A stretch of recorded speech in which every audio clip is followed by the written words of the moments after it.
네, 안녕하세요. 여러분들의 구독과 좋아요로 이 채널이 유지되고 있습니다. 네, 영상 속도는 1.5배를 추천드리고요. 항상 구독자님, 멤버십 회원님들에게 감사하다고 말씀을 드리면서 자, 이번 내용은 뇌의 학습법 관련된 내용을 한번 준비를 해보았습니다. 왜 이 내용을 준비를 했냐라고 이제 물어보시겠죠. 대부분 차트가 어떻게 흘러갑니까? 네, 특히나 비트코인은 4년 주기로 올라갔다가 내려가는 폭이 매우 크죠. 그렇다 보니까 내가 시작했던 시점이 상당히 중요합니다. 이 점에서 시작을 하면 페닉셀의 공포 구간을 먼저 맛봤던 부분이고, 이점에서 시작을 했으면 아주 짜릿한 느낌을 내면서 행복한 도파민이 나오는 경우가 나오겠죠. 근데 둘 다 똑같은 도파민이 나온다고 보시면 될 것 같습니다. 여기서는 이제 가장 고질적인 문제점이 무엇이냐면, 도전을 했는데 실패를 하면 학습을 해야 된다라는 전제 조건이 필요를 하는데, 실패하면 어떻게 되냐면 하지 말자라는 형태로 돌아간다라는 게 가장 아쉽다라고 말씀을 드릴 수가 있을 것 같습니다. 안 되니까 하지 말자가 아니고, 안 되니까 다른 방법을 찾아보고 모색해보자, 이런 쪽으로 가야 되는데, 대다수 어떤 형태로 볼 수가 있냐면, 저희 부모님이 예전에 IMF를 겪고 나서 그 다음에 뭐 주식이나 뭐 이런 투자 같은 경우에는 절대 하지 말라고 했어요. 근데 결국에 저는 다른 결과물을 창출을 했잖아요. 그러니까 마찬가지로 누군가는 실패를 할 수가 있지만, 누군가에게는 좀 더 삶에 어느 정도 도움이 될 수 있을 만한 정도가 되거나, 아예 아니면 내 삶의 질이 이제 도전을 함으로써 엄청나게 바뀔 수도 있다라는 점도 여러분들은 아셔야 될 것 같습니다. 그래서 도전도 두 가지 형태가 있는데, 실패와 성공이 있는데, 둘 다 똑같아요. 방법을 알았으니까 더 잘하자, 다른 방법으로 잘해보자 라는 차이만 있을 뿐 둘 다 똑같다 라고 볼 수가 있을 것 같습니다. 저 같은 경우에도 지금 돈을 어느 정도는 가지고 있긴 하지만, 방법을 알았으니까 더 잘해보자 라는 형태로 계속 접근을 하지 않습니까? 그리고 동기부여가 좀 떨어질 것 같으면 계속 여러분들에게 푸시를 받으면서 동기부여 받고요. 그리고 제 소신을 잃지 않기 위해서 계속 멘탈을, 어떻게 보면 이런 유튜브를 통해 가지고 계속 멘탈 관리를 잡는 형태로 볼 수 있습니다. 누군가의 응원도 있지만 질타 있는 내용으로 계속 제 마음가짐을 계속 되새기고 또 되새기고 그렇게 한다라는 거예요. 그게 저의 원동력이고, 저의 어떻게 보면 기틀을 지금 유튜브에서 좀 잘 자리 잡고 있다라고 보시면 될 것 같습니다. 그러니까 이것을 좀 잘해야 되는데 요즘에 대부분 잘 못하고 있다더라 라는 내용들이 있었고요. 그렇다 보니까 피드백이 안 나옵니다. 아예 도전을 안 해버리니까 요즘에는 피드백이 안 나와요. 그리고 회피성을 워낙 많이 해버리죠. 회피성이 많이 나와 버리는 게 대한민국 특징상, 일단은 도전을 하게 되면 결과값이 나오게 되는데 남과 비교를 많이 하게 됩니다. 그러니까 무언가를 할 수 있는 그런 시작조차 하기 어려운 형태라고 볼 수가 있는 것이죠. 그렇다 보니까 뇌가 학습할 수 있을 만한 형태가 나오지가 않으니 시간만 버린다라고 볼 수 있는 거예요. 그걸 더 쉽게 풀어서 보게 되면, 내가 무언가를 배우려고 해요. 예를 들어서 운전을 배우려고 합니다. 근데 운전은 누구나 처음을 하면 누구나 무섭죠. 교통사고 낼 수도 있고, 어떠한 문제 해결에 좀 미숙하다 보니까 약간 겁을 먹게 됩니다. 근데 어떻습니까? 처음에는 초보 운전 딱지를 붙이면서 운전을 하다가 점점 시간이 지나면 뇌가 익숙해지죠. 익숙해지는 그 구간대를 딱 넘어가게 되면 어떻습니까? 그냥 평상시 일상대로 운전을 하게 되는 그 경우가 오게 됩니다. 그럼 마찬가지로 우리가 특히나 비트코인을 투자를 하고 있다라고 하면 어떻게 접근을 해야 될까요? 마찬가지입니다. 내 입맛대로 그냥 이때 투자를 하고, 이때 이 편집된 이 기억, 오류가 많은 편집된 이 기억 소자로만 갖고 있다가 나중에 자녀들에게 그렇게 교육을 시킬 겁니까? 그건 잘못된 거죠. 내가 시작했던 이 구간이 기준점이 아니고, 그 전에 있었던 왜 빠졌고 왜 상승을 했고, 이런 반복적인 부분으로 익숙해질 때까지, 투자는 그래서 될 때까지 한다라는 말이 괜히 나온 게 아닙니다. 익숙해질 때까지 하는 것이고요. 익숙해지면 자기만에 있는 패턴이 완성이 되어져 있을 겁니다. 그게 조금 더 빠른 사람이 있어요. 어떤 학습 분야에서도 누구나 그 어떤 분야에서 1등이 나오듯이 내가 꼭 1등이 될 필요성은 저는 없다고 봅니다.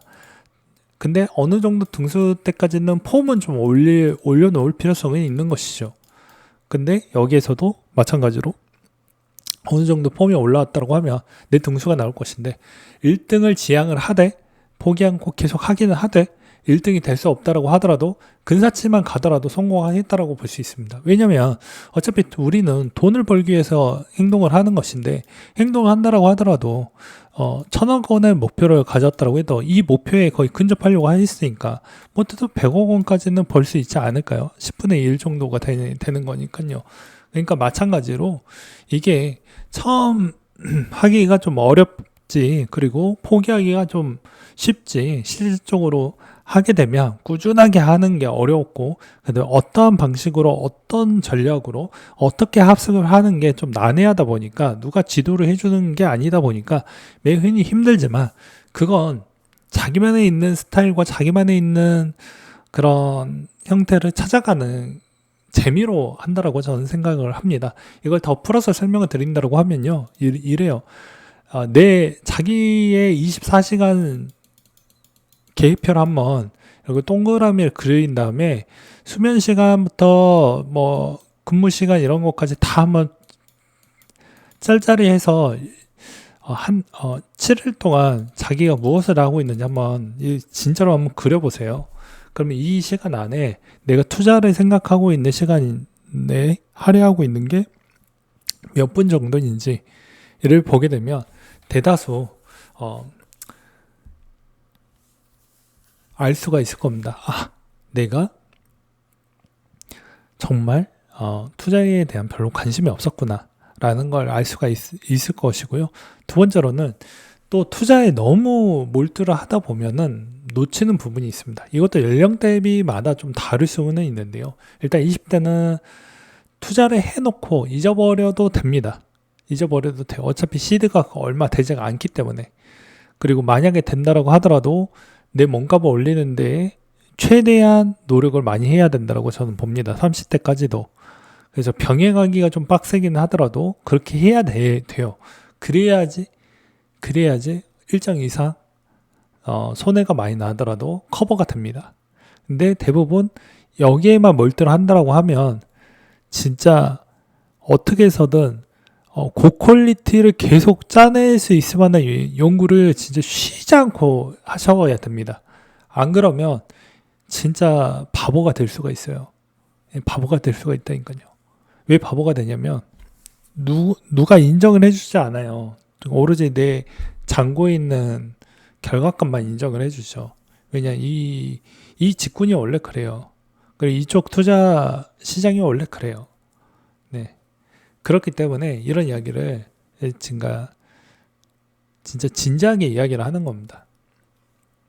누군가는 또 흘려 듣겠지만 그래도 이 내용이 정말 중요하기 때문에 다시 한번 이야기를 꺼냈다라고 볼 수가 있는 거예요. 그래서 제발 어렵지만, 공부하는 거 저도 싫어요. 어렵지만 계속 학습을 해야 되는, 두뇌 학습을 해야 더 좋은 결과와 더 좋은 패턴이 나온다 라고 저는 생각을 합니다. 그래서 여러분들이 그 시간을 최대한 줄이려고 한다라고 해서 유튜브를 보지만, 정보성 유튜브도 많이 보잖아요. 그러면 그거 보고 땡처리 하는 게 아니고 거기에서 2번, 3번, 4번, 5번까지는 가셔야 됩니다. 왜냐면 정보를 이제 얻었으니까 정보를 짜맞추기를 해야 되겠죠. A, B, C, D, E, F, 뭐 Z까지 뭐 여러 유튜버 내용을 다 들어봤다고 하면, 시간 관계상 내가 책 볼 시간이 없다고 하면 그 내용을 정리를 해야 됩니다. 내용 정리를 하는 연습을 필요해요. 연습을 해서 한 가지에 있는 판단에 있는 결정할 수 있을 만한 포인트를 집어내는 그런 연습을 해야 됩니다. 그걸 GPT로 돌리시지 마시고요. 그렇게 계속 연습을 하다 보면 아주 질 높은 판단 능력과 문제 해결 능력이 상당히 좋아집니다. 안 쓰니까 못하는 거지, 쓰면 또 곧 잘합니다. 왜냐? 인간이 원래 그렇게 태어났습니다. 우리가 어렸을 때 어떻게 행동을 했었을까요? 당연히 부모님한테 안 맞기 위해서 자꾸 거짓말을 하는데 그 거짓말도 아주 얕은 거짓말을 하게 되면 들통이 나죠. 근데 아주 치밀한 거짓말을 하게 되면 모면성 부분도 있긴 하겠지만 치밀하게 준비를 하면 걸리지는 않겠죠. 나중에 걸릴 수 있는 확률은 존재를 하지만 어차피 대부분 치밀하게 준비를 하면 당장은 걸리지는 않는다. 이 말의 의미는 그만큼 내가 어떻게 준비를 했느냐에 따라서 결과값이 좀 달라진다라는 것이고요. 안 되니까 안 해야 되겠다라는 마인드보다 해야 그나마 나아진다. 이런 마인드로 투자도 그렇게 좀 해보시는 걸 좀 추천드리는 바가 될 것 같습니다. 안 그러면 새로운 것에 대한 두려움이 생겨서 아무것도 못합니다. 그리고 하더라도 제대로 하십시오. 하더라도 배우더라도 제대로 해야 몸이 망가지지 않고 그리고 돈도 날리지가 않습니다. 네, 이상으로 마치도록 하겠습니다.